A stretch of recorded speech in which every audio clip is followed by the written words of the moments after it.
Again, from the Richard Nixon Presidential Library in Yorba Linda, California, with our conference on Richard Nixon and intelligence in the 1973 Arab-Israeli War, we bring you the first of two panels. This panel, led by Matt Penny, deals with perspectives from intelligence analysts, using intelligence to predict ongoing developments during the war. And our chair, Matt Penny, has been with the CIA for 9 years. He's one of 6 historians, history specialists, and this is his specialty. He has a PhD from Rice University. His field is Middle East. It's an area where he's widely traveled and worked over the years, so he knows it well. He documents CIA involvement in all counterintelligence. I'm trying to get my pages opened here. In counterintelligence and counterinsurgency. He has written 2 books and multiple articles on these subjects, and they're all classified. However, they're available in our museum store, which I'm a shameless promoter about our store. Along with, I might add, all of Richard Nixon's best-selling 10 books, including his memoirs, which we just had reprinted. I'm sorry, take that excursion into self-promotion. But ladies and gentlemen, please join me in welcoming Matt Penny. There you go.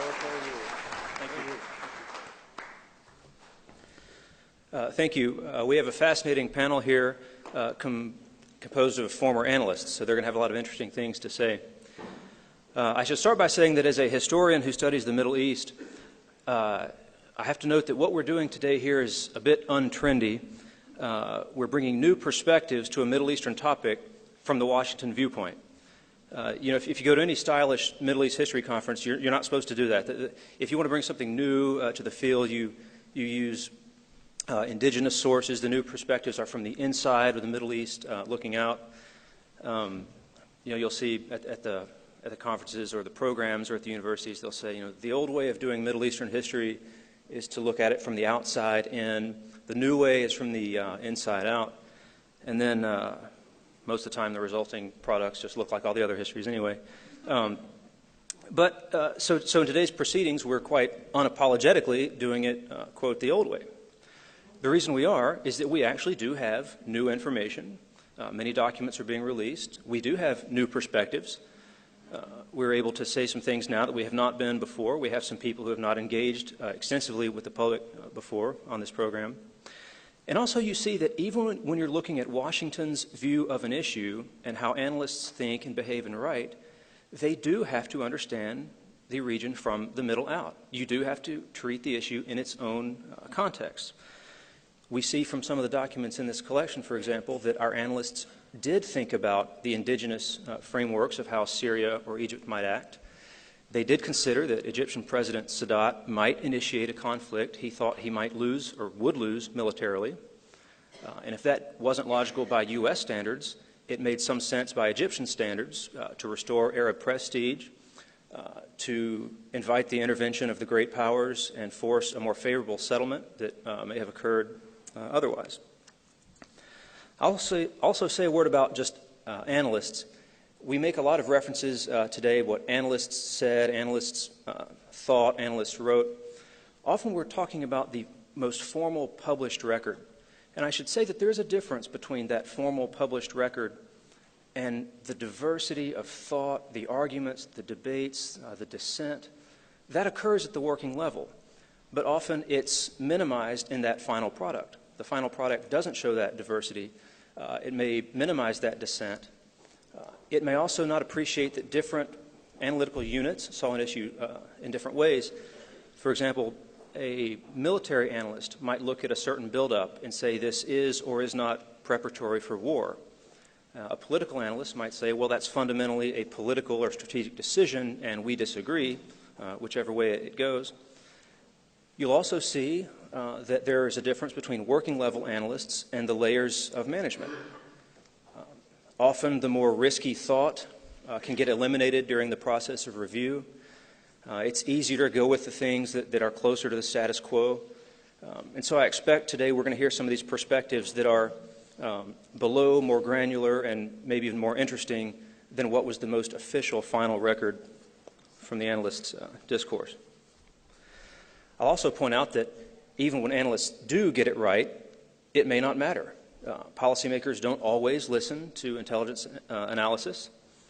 Analysts can also get it right, maybe a bit late for it to have had a big effect. I was talking to one analyst who was telling me an anecdote from some years back where the agency assessed that one certain country was going to strike another country, and we were correct. But it was only 2 or 3 days before the strike occurred, and a policymaker was talking to that analyst and said, you know, we appreciated your information, but next time could you give us at least 60 days advance notice? And as you know, that's not how analysis or even history works. It may not be knowable that far in advance. Even that regime may have had a different plan at the time. I'll also note that our perspective changes over time about successes, about failures, about what's transformative. I almost used the trite phrase calling the '73 war a transformative issue in the Middle East. Then I thought, well, that's awfully trite because, you know, if you believe the subtitles of books, there have been dozens of events in the modern Middle East that have transformed the region. So I stayed away from that. Even on Arab Spring right now, or the so-called Arab Spring, there's several books out there ambitiously purporting to be the history of Arab Spring. How remarkable for a kind of awakening that's still in progress. And there's no doubt that Arab Spring, or awakening is really the better term, that's the translation of the Arabic term, is going to be one of these events that we just revisit over time and over time. And who knows, 30 or 40 years from now, we may have an event like this on the Arab uprisings. To close my opening remarks, I'll just say that I recently heard a current analyst make a comment on the state of Syria's present military stockpiles. And he explained their vastness by saying that since 1973, Syria has been aggressively stockpiling weapons in preparation for another possible war with Israel. That those weapons are currently being turned on the Syrian people is a sad fact of the present, but their number and state of readiness are related to the events we're discussing here today, one episode in a long conflict in the Middle East that has occupied so much attention from our intelligence officers and our presidential administrations.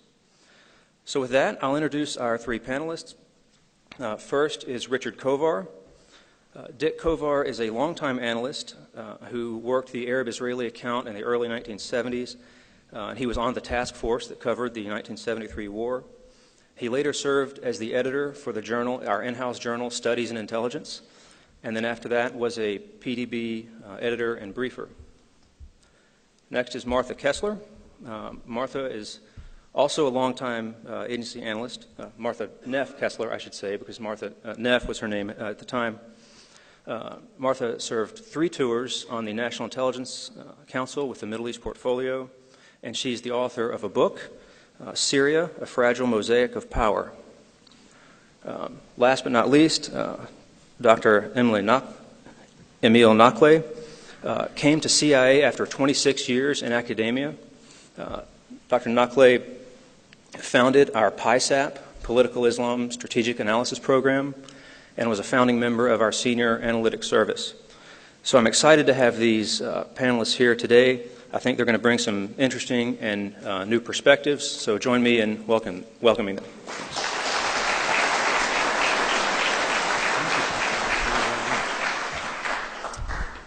Okay, I was chief of the Middle East Task Force formed for the 1973 war, formed of necessity because of the war, and I've been asked to give you pretty much explain the mechanics of how a task force is formed and operates, what its purposes are. This was not the only intelligence task force that was ever formed at CIA. It was the second one that I had been involved with. Charlie Allen has already described a great deal of what we did, and certainly one of the most important components of the daily sit-reps that we produced was the military component. And in that role and in that function, the military analysts truly performed superbly. If we all suffered a tremendous failure of analysis in the run-up to the war, in some ways, the military people in particular made up for it with the superb support that they gave the government as a whole and Dr. Kissinger and the President in particular during this period. So I pay a great deal of tribute to Charlie and the people who did that part of the job. Anyway, this is my take on how the task force came into being. It's somewhat different from Charlie's story. Charlie and the Watch Committee had made their pronunciation Thursday night for the Watch Committee report that was published Friday morning. That afternoon and evening, it was my job to bring up to date the daily publications that would be published the next morning and to give to my boss, Dick Lehman, an update for the Watch Committee in case they wanted to make an interim Watch Committee report. I had finished the drafting of what I was going to hand in, and I was waiting for a final input, which was going to come directly from the horse's mouth because it was going to come from the chiefs of Israeli intelligence. It was coming to us, I think, through Jim Angleton's staff, and I was sitting there in the op center with my draft in front of me and very anxious because we had spent a week of yet more alarms and excursions of troop movements or reported troop movements. The Soviets had had started pulling out their dependents a couple of days before. We'd had some reassurances on that score from Cairo, but we all knew that war could break out at any time. In fact, that is something of the mindset we were working under.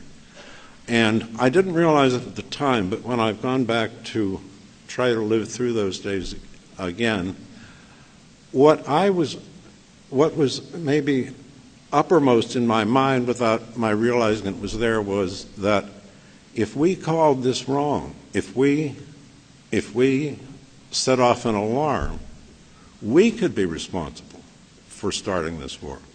And it was almost a given that if Israel thought it was about to be attacked, that it would preempt. That was their strategy. That's what their very existence depended on. And so we had to be, all this time, particularly this past week, that's what we were operating against. We couldn't call this thing wrong. We didn't have anything really new. We'd had increments of troop movements, of maneuvers, of training organizations. We'd had a series of reports that I'll tell you about a little later that were very detailed on the Syrian planning to attack the Golan Heights. It was a very anxious moment.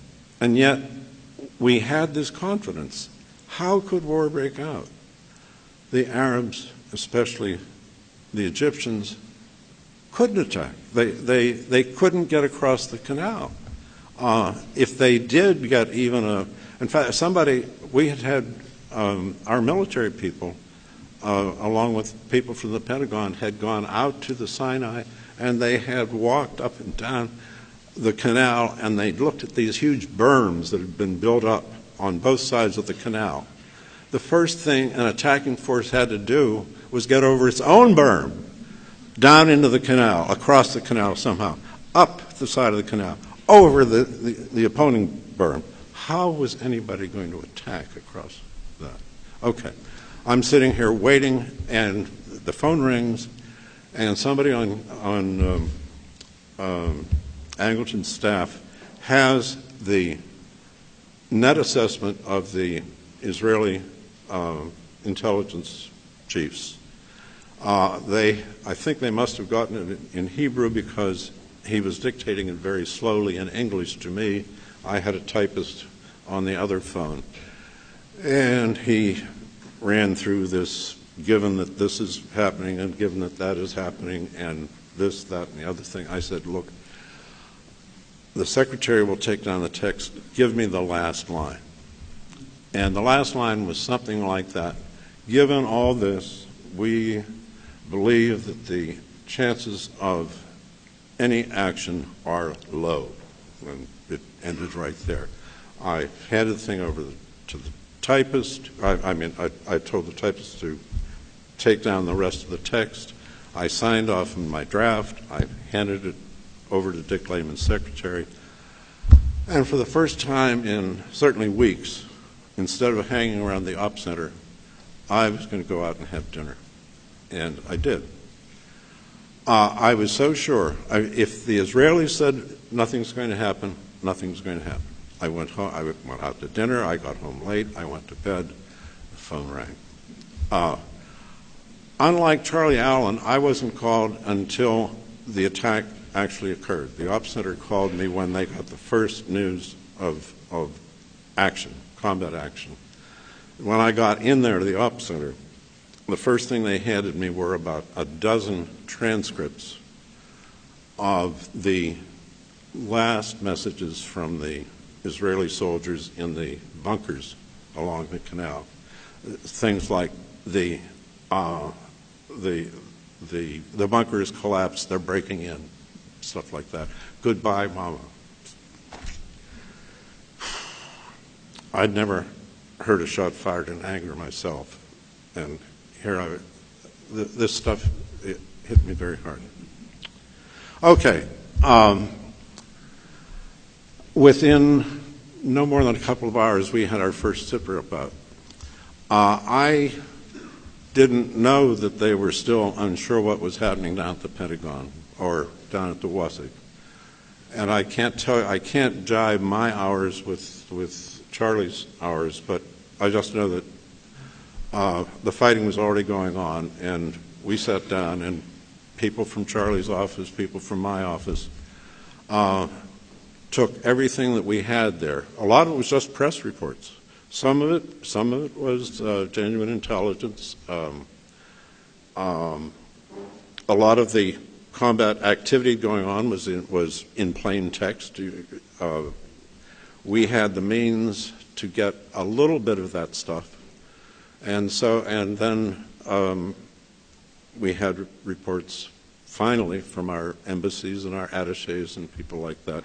So we took everything we had, we ran through it, and we summarized it, we boiled it down, we made some minimal analytic statements about it, and we put it into the teletypes, which is the way we got most stuff out in those days. Some of you may even remember a teletype. And as I say, within about 2 hours, sit-rep number 1 went out. Okay, just to where did the sit-rep go? Who were we addressing with this first report on the situation? First of all, we were reporting the president through Secretary Kissinger. Stuff went down there, it went to the White House, it went to the State Department, and Dr. Kissinger himself got it, or where are you? Yes, Bill Quandt, right there. Especially Bill Quandt would be taking the stuff from our sit-reps, from the Pentagon, from State Department, all the ships at sea. But with some pride, generally speaking, it was the CIA sitrep that was the most comprehensive, the best written since I was its editor, and timely. We put out at least 4 of these things a day. Those first couple of days we put out probably 6 or 8. They weren't at any scheduled time. Very quickly, as the WASIG got itself organized, Dr. Kissinger himself decreed when we would get the sit-reps to him, and we organized ourselves to meet those deadlines. As I recall, Charlie, because the first item in the sit-rep would be the military situation. That was the most important thing. That was what we had to find out about, and as Charlie has told you, it wasn't easy.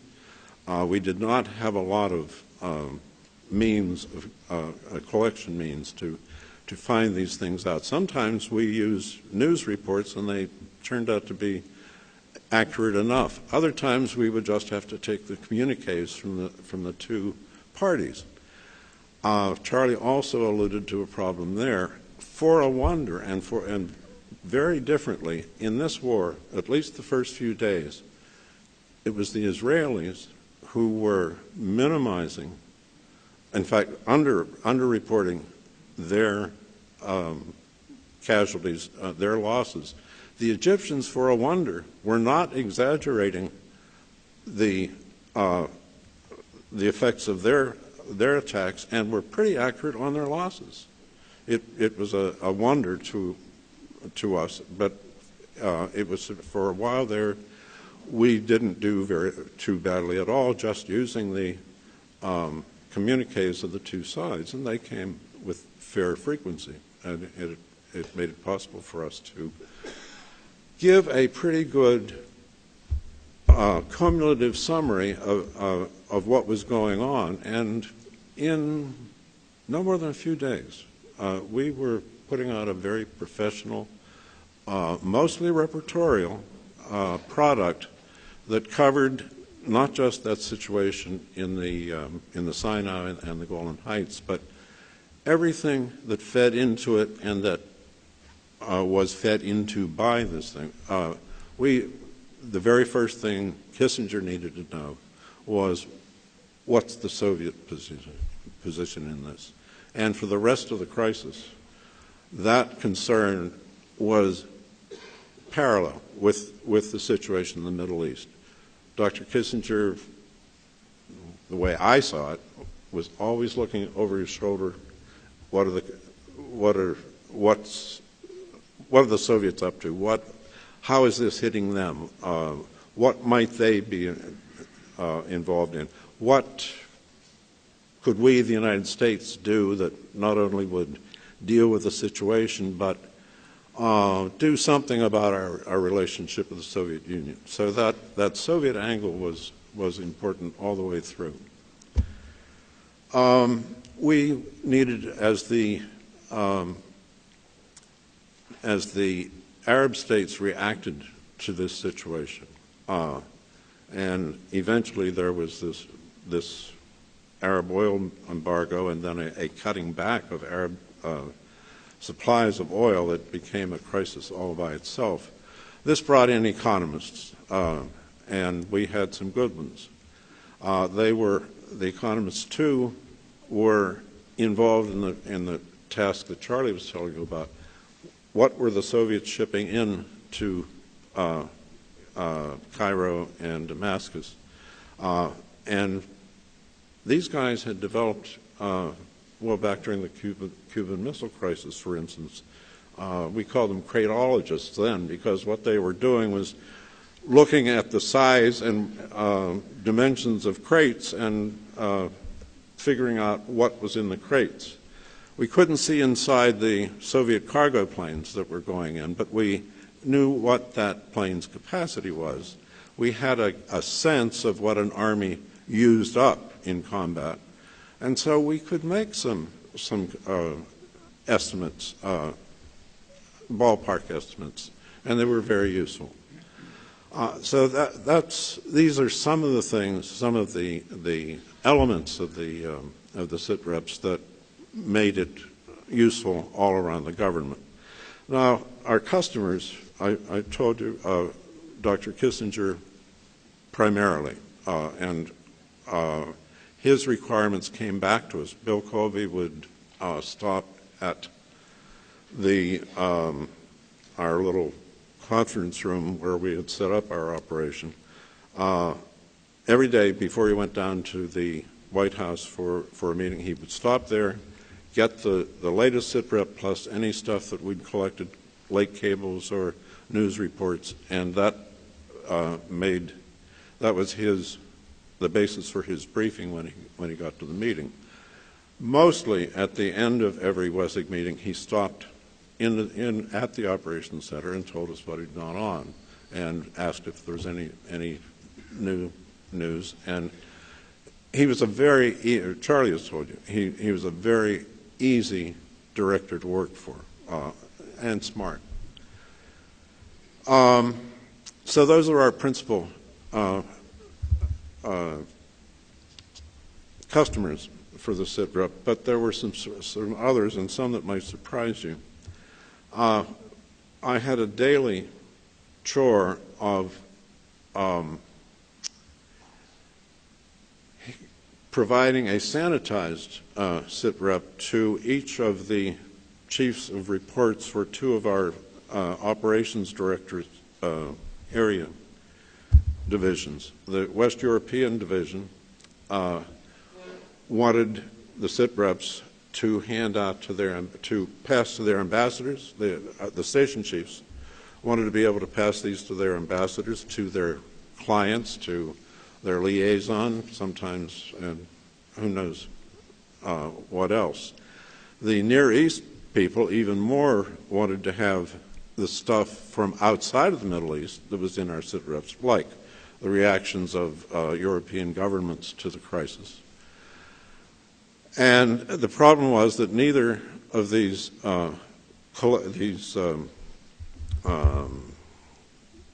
essentially collection people wanted to let his precious stuff be sanitized for somebody else. So I had an interesting brokerage job every day.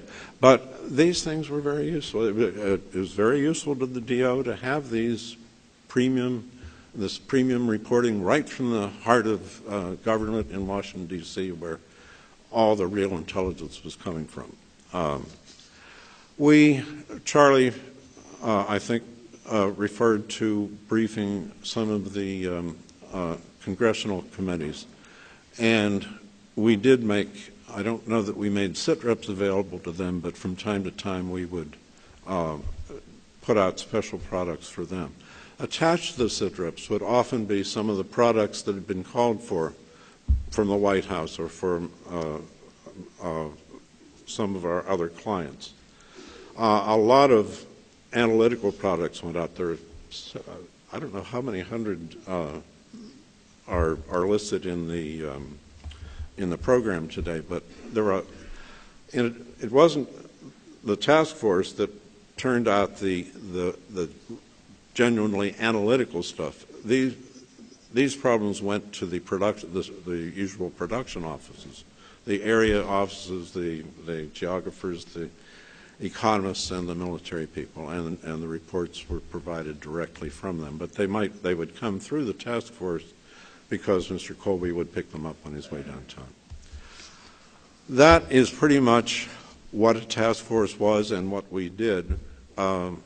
It was, you'll find in some of these documents some pretty nice praise, even from Dr. Kissinger, who is often the agency's severest critic. In this case, the record shows that he was pretty appreciative, and I like to know about that. And I have my 2-minute warning here.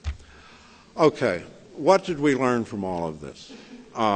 There were many task forces to come, and people, each time we ran one, we found new things to do, better things to do. But most of all, what we learned from this was from the crisis itself and the failure itself. The document here will show you that almost immediately Director Colby started taking steps to do something about the flawed analysis that had led us into this situation. And ever since then, and Martha will be able to tell you more about this, because she was not only working on the task force, but in and out for the rest of her career, she has been involved in this high impact, high important problem of getting better analysis, finding better ways to do intelligence analysis. And we've come, I can tell you, a very long way, and I hope she'll be able to tell you something about it. Thank you.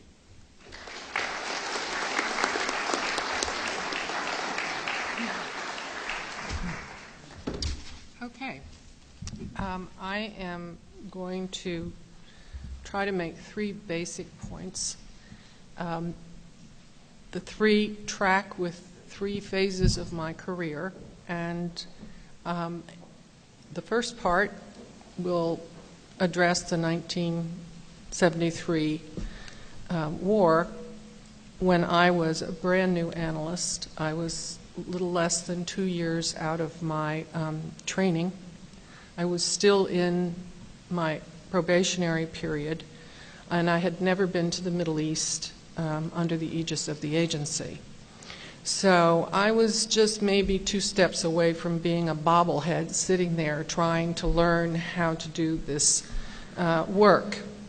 I was assigned to Libya, and at months before the 1973 war, Libya was in the North African branch of the Middle East Division of OCI, Office of Current Intelligence. And when Egypt and Libya announced a decision to merge their 2 countries, what turned out to be a totally feckless exercise, but one that absorbed an enormous amount of time and was a big distraction because policymakers were quite interested in it, and no one knew whether it would actually happen or not. There had been a precedent of Syria and Egypt merging together. So it was decided at that point that Libya would be moved in with the big guys in the Arab-Israeli office branch. And so I was moved in and following Libya, but our Egyptian analyst was going to the region for the first time in her career. So really in the critical week or so in the run-up to the war, I was also reading the Egyptian traffic as well as the Libyan traffic. I think it's interesting when I looked at the 400 documents that have been released, they were fascinating. They don't give you a feel, however, of those issues that were going on simultaneous with the run-up to the war that were very distracting. And I think many of us have pondered as to whether some of them weren't part of the deception effort. I don't think the Libyan-Egyptian merger was one of them, but there were many others. One that's most prominently talked about was an attack by Saika, a Syrian, wholly Syrian-owned Palestinian terrorist group, on immigrants coming out of the Jewish immigrants coming out of the Soviet Union through Vienna. It was very distracting. I could name 5 others that policymakers were interested in, analysts had to deal with them. So anyway, this was sort of what we were doing. I wasn't quite a bystander, but I was not really as knowledgeable as certainly as Charlie and Dick were in the coverage. And so I had an interesting perspective on how my colleagues were responding and how this all worked. One of the things that hasn't been, I guess Charlie referred to it, after the Soviets removed their dependence from Egypt, which by my lights seemed like an absolute signal of the worst possible sort, we did ask for the chiefs of station in the surrounding countries to come in with their viewpoint on what was going on. and a 7-page report came in from Cairo. And I was one of the first to read it as the Egyptian analyst, and of course passed it on up the line. But it was a very well-written, seemingly well-reasoned, 7-page argumentation for why Egypt was not going to go to war. And in my view, the game was over at that point, because for Washington-based analysts to go up against the guy on the ground was a very steep mountain to climb. And you will find in the documents a remark by Kissinger saying he did not want to hear from the damn analysts in the DI. He wanted to hear from the chief of station on the ground. So anyway, I was called what I thought was the middle of the night. Everybody has a different time frame as to when they were called. I know I was asleep, that I know, and it was very dark outside. And the deputy office chief was speaking in very cryptic terms because we were on an open line. And he said, "This thing has broken open, and you need to get downtown to the State Department," and gave me a room number because we're going to be evacuating American citizens through Libya. And it was a totally stunning phone call. I was hardly compos mentis, but had no idea what it meant to be part of a group that was looking into removing U.S. citizens. So that was sort of what my experience was in the critical run-up that week, and the moment of the thing breaking loose, as it was characterized on my phone call. It was a haunting experience. I was still in my mid-20s, and I watched this thing unfold. I saw what it meant in the aftermath with the oil embargo for the largest transfer of wealth out of the Western world and into the Arab world. And the consequences of what had happened really had a huge impact on me. And I spent a good deal of time with my parents discussing whether I really wanted to stay in a profession where a mistake had such huge consequences. And I was interested in what Andy had to say and what Charlie had to say about how you never really let it go. It stays with you throughout your career. So, fast forward, I got a little bit smarter and found myself as the Egyptian analyst years later. And one of the things that I did in my spare time was I looked back through the record and looked for the context that I thought was missing as a filter for the current intelligence that was coming in during that fateful month of September 1973. And there really wasn't any. Some of the major aspects of Egypt, the contextual aspects of it, were mentioned in the current intelligence, but there wasn't an overarching discussion of where the Egyptians were. And I'm just going to briefly mention what I thought they were retrospectively. The first and most important was that the legitimacy of the Sadat regime was disintegrating by the day. He was living with the legacy of the '67 disaster. He'd had a year of decision in which absolutely nothing happened, and he was really running out of time. The Egyptian economy was very much under stress. Not only were they trying to rebuild after '67, but they had the burden of the cost of the Yemen war, and their population had been asked to sacrifice for a very, very long time. Plus their military, as I understand it, had been more or less mobilized since '67. So there was a certain exhaustion.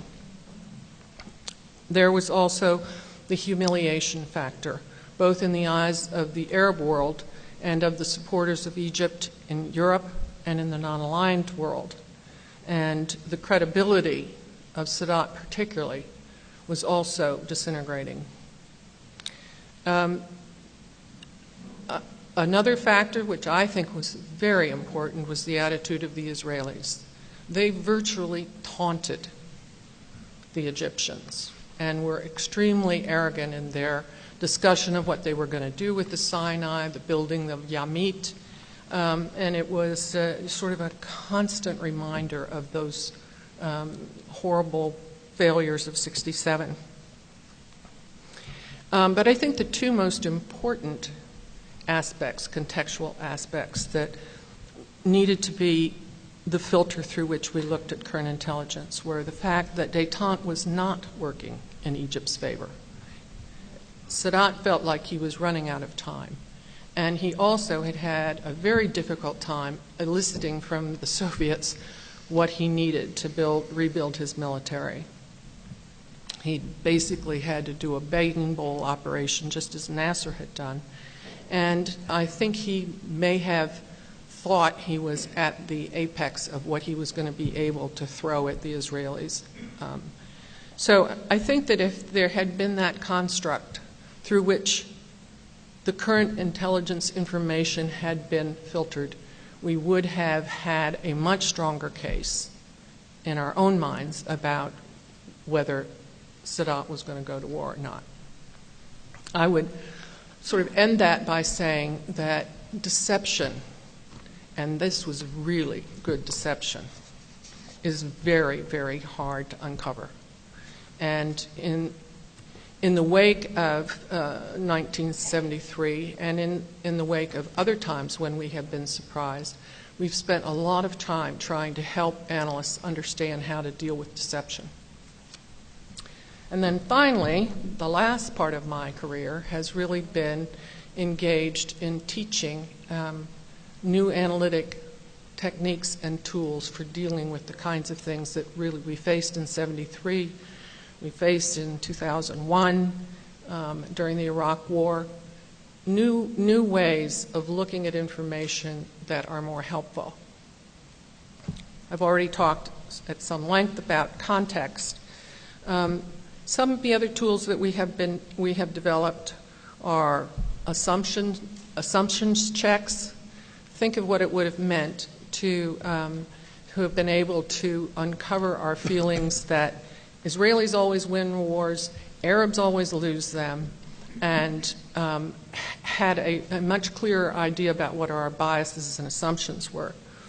Another tool that I think has been enormously helpful and developed relatively recently is one called Analysis of Competing Hypotheses. And if we had had that tool, where we could have arrayed the various possible explanations for what we were seeing and could have eliminated information that fit every scenario and looked at what we needed to prove one or another and weighted our information, I think we could have done a better job at getting closer to the truth. So I've spent the last part of my career teaching at both the FBI Academy. In the wake of 9/11, they've trained up analysts to use these kinds of tools, and at the agency, and I'm currently at DHS and involved in a program to do the same thing there. So, thank you. Thank you.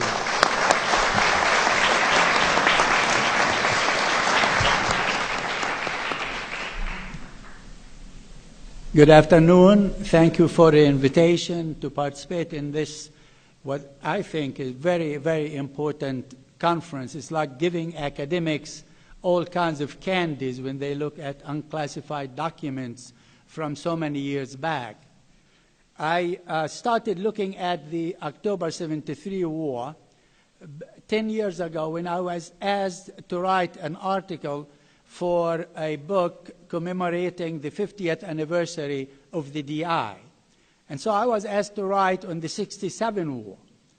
I said, well, I would write on that with one condition, if I would be allowed to write on the '73 war.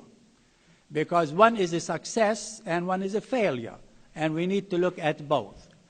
And so they declassified 5 documents. Some of them Charlie has quoted. All of them are quoted in the declassified CDs that we got. And I will cite a couple of them. One of them Dick referred to for the 73 war. Then when I was brought into the agency, I had a mission of establishing a strategic expertise in the Middle East as a region and build expertise on political Islam. And in a sense, that was in response to the several failures, the intelligence failures that we've had over the years. My deputy in PISAB was asked to write a major report, which he did, a classified report, on all the intelligence failures in the last 50 years. It was a huge report, and he briefed it all around town.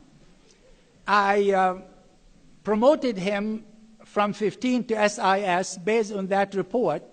So when we were at the promotion ceremony, I said, how does it feel? He said, I made a career on failure. And in fact, it was a beautiful report about the problems that we've experienced over the years. So in a sense, the 73 war should be taken in context of all those other events as well, and should not be taken in isolation.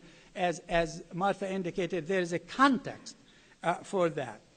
Now, before I begin, there are 3 statements I would like to make. The first one is that in hindsight, especially 40 years later, our view of what happened or didn't happen is much clearer than our analysts had in the middle of a fast developing story.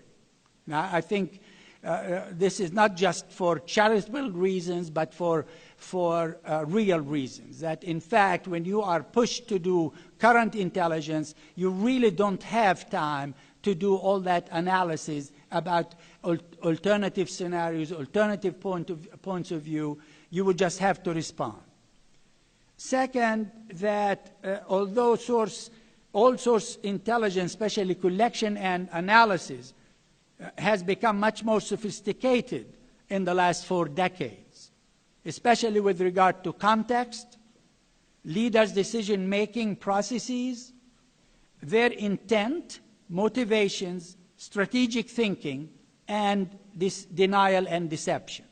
And I think Sadat did a beautiful job from his perspective in deceiving us. And the third is that despite analytic pitfalls and failures over the years, especially regarding the 73 war and many other developments, by the way, including the Arab Spring 2 years ago, intelligence today is more critical for policymakers than ever. That was the case in 73 with President Nixon, and it's the case today with President Obama. Now, I want to focus a bit on the pre-hostilities intelligence. A reading of all of these reports reveals that our analysts at the time, regardless of the reason, did not expect President Sadat to initiate hostilities when he did. Incidentally, the CIA, as Dick pointed out and as Charlie pointed out, was not the only intel agency to misread Sadat's intentions. The Israelis, particularly Mossad and DMI, did the same. As I wrote in that short paper for the DI 50th anniversary book, there is ample evidence in the now declassified documents that our analysts failed to anticipate the breakout of hostilities and frequently attributed Sadat's actions and statements to motives other than war preparation.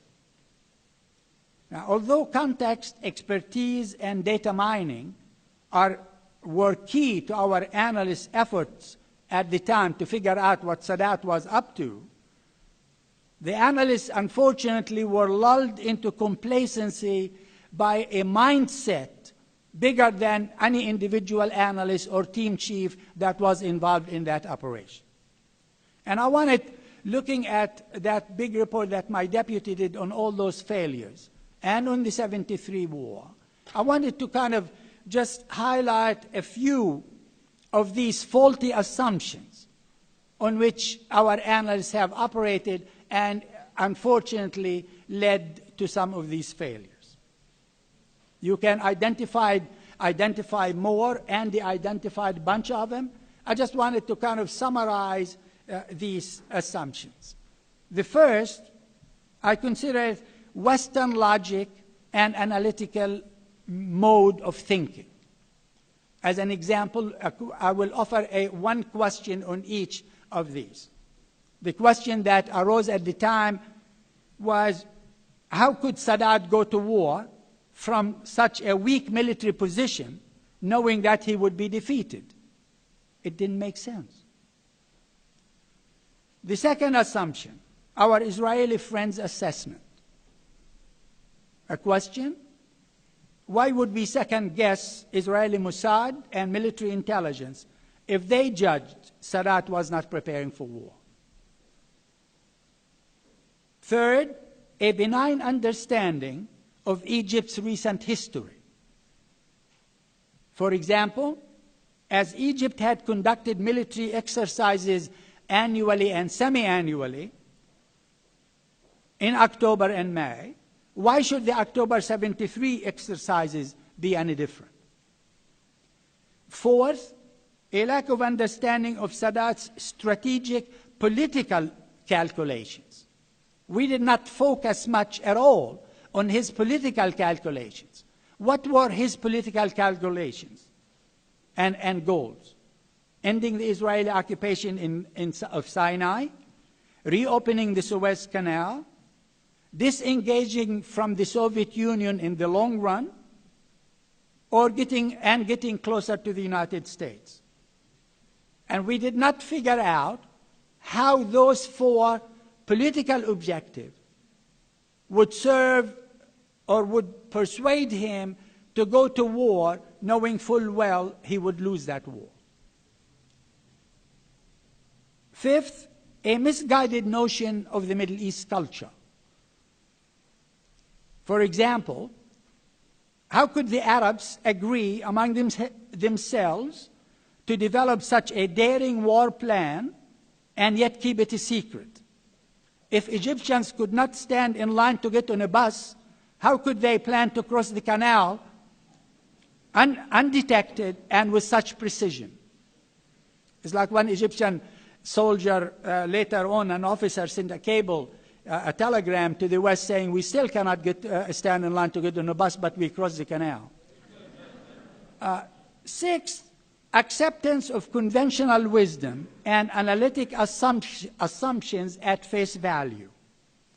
For example, why question Sadat's long-term view about the region and strategic attitude toward the U.S. and the USSR when his immediate actions were friendly toward the USSR and critical of the U.S.?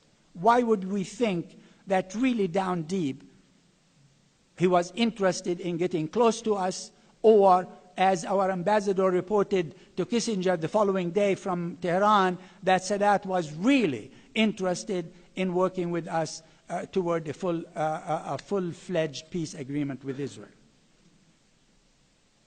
And seventh, we, as Andy made the point and as Martha made the point, we did not ask the question, our analysts, what we didn't know, what we knew half and half, what we thought, and what could happen. We didn't ask these questions at all when we judged that Sadat was not going to war. Now, Charlie had cited a number of these declassified documents. I just want to highlight very quickly 6 examples. May 15, quote, no military indicators suggesting preparations for war. September 30, from a very highly classified report. Quote, in our view, the political climate in the Arab world argues against a major Syrian military move against Israel at this time, end of quote. October 4, we continue to believe that an outbreak of major Arab-Israeli hostilities remains unlikely for the immediate future. October 5, the exercise and alert activities underway in Egypt may be on a somewhat larger scale and more realistic than previous exercises, but they do not appear to be preparations for a military offensive against Israel. October 6, which Dick referred to, prepared October 5 in the evening, for Egypt, a military initiative makes little sense at this juncture of President Sadat's reorientation of domestic and foreign policies. For the normally cautious Syrian president, a military adventure now would be suicidal. Also, October 6, we can find no hard evidence of a major coordinated Egyptian-Syrian offensive across the canal and in the Golan Heights area. Now, I would like to add very quickly that in the post-hostilities period, our intelligence, including the military intelligence, especially a week or 10 days after October 6, did, I think, an extremely commendable job in helping our policymakers figure out what was happening. And I think we really have to kind of divide the two pre-hostilities and post-hostilities. Now, there are a lot of lessons, but looking at all of those reports in the last 40 years that my deputy wrote in that big report, and the 73 war, I just came up with for your interest, with 5 lessons or 6 lessons that our analysts today will find very useful as well. And the first, and again, Martha and Andy alluded to them. The first one is question conventional wisdom. And we are teaching our analysts to do exactly that. Second, hold cultural assumptions and preconceptions at bay. Third, always question other leaders' assumptions and calculations and statements. Sadat was master at that. 4, constantly review the data and explore alternative analytic judgments and explanations. And 5, don't get stuck in a specific analytic paradigm, whether Western or non-Western. In a sense, what we have done at the agency in the last 40 years, whether it's establishing the Political Islam Center or other things, was basically to get at that type of expertise, deep expertise, that would avoid or would help analysts look at these lessons and therefore avoid other failures in the future. You know, the final point I want to make is that the function of theory in social science is to minimize surprise. In the last 40 years, we were extremely surprised at so many things and frequently. I just do hope that we will be less surprised in the next 40 years. Thank you.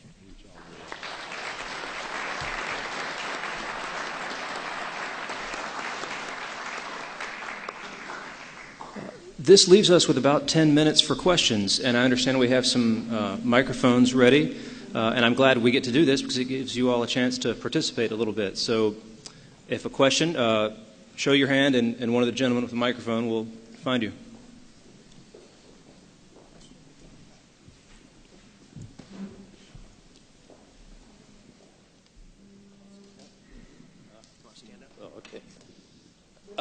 As I listened to Dick Kovar saying that the report that they put out on the invasion of Kuwait, you definitely felt that was going to happen. I've read in other quarters, though, that was an intelligence failure. Maybe it was a policy failure. I don't know. What I'm also hearing is that, and I'm asking, I want your reaction. Is there a connection that we don't read that Arab mind quite right? Because Sadat had a losing proposition, as Martha pointed out. It was a very high-risk undertaking. Was he thinking maybe that if he could fight it to a draw, that it was a great political gain for him and it was worth the risk? We underestimated Hussein twice. We didn't think that he would risk war, us going after the WMDs. He would have said, invite your inspectors in, I don't have them. So I look at Hussein, I look at Sadat, I look at Gaddafi, and they're willing to take the long gamble. And it seems to me that maybe we're missing something in that psyche. I'd just like your response. Is there some sort of a psychic profile that these guys defy what we might consider to be a rational decision? Anyone? Okay, I'll answer. I think that there isn't any question that it's very difficult to anticipate how any world leader, not just necessarily one outside your culture, is going to respond. That we've had difficulty with the Arab world specifically, I think you're right, we have. And I'll let Emil also speak to that because I think he has a unique perspective. But I once had a conversation with a Sudanese leader named Hassan Turabi, who was an Islamist he's small but of great magnitude in his beliefs. And he looked at me and he said, "You have no idea how much we're willing to suffer." And I think it is extremely difficult to anticipate that if you don't live it. So, but it's not that we are unaware that we have a challenge in figuring these things out. It's just that it's a very, very hard thing to do. But, Emil? The first point is that I don't know whether you meant that in your question.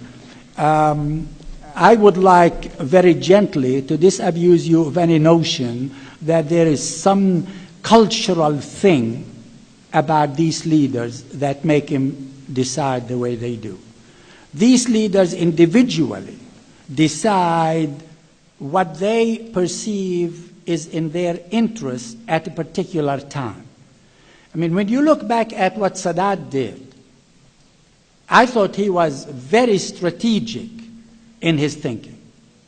We did not kind of understand really that strategic thinking of his. In fact, and Bill Quant in the next panel, I'm sure might address that. Even Mr. Kissinger, it took him a day or two to realize, even after the war started, that Sadat was serious. That perhaps we should, who is this guy?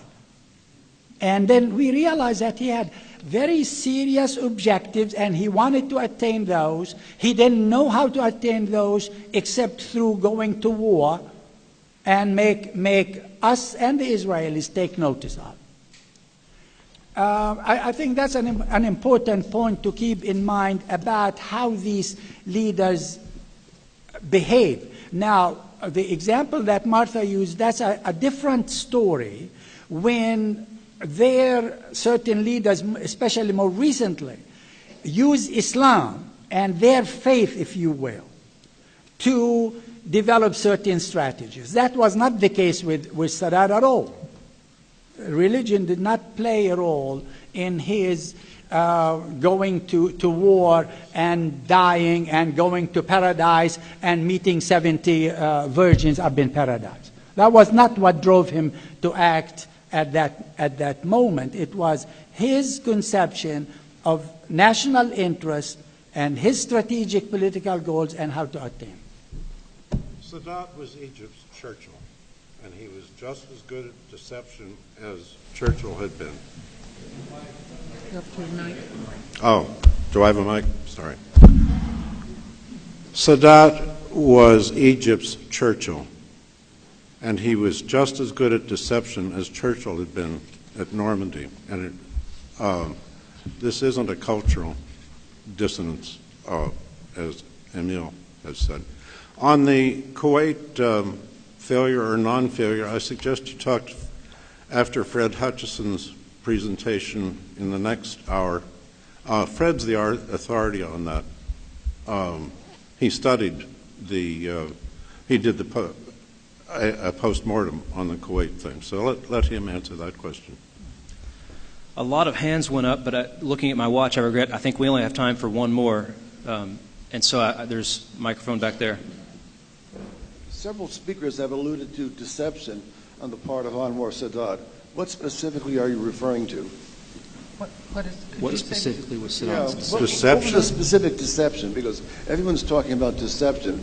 Sadat was the master of deception. What did he do to deceive us?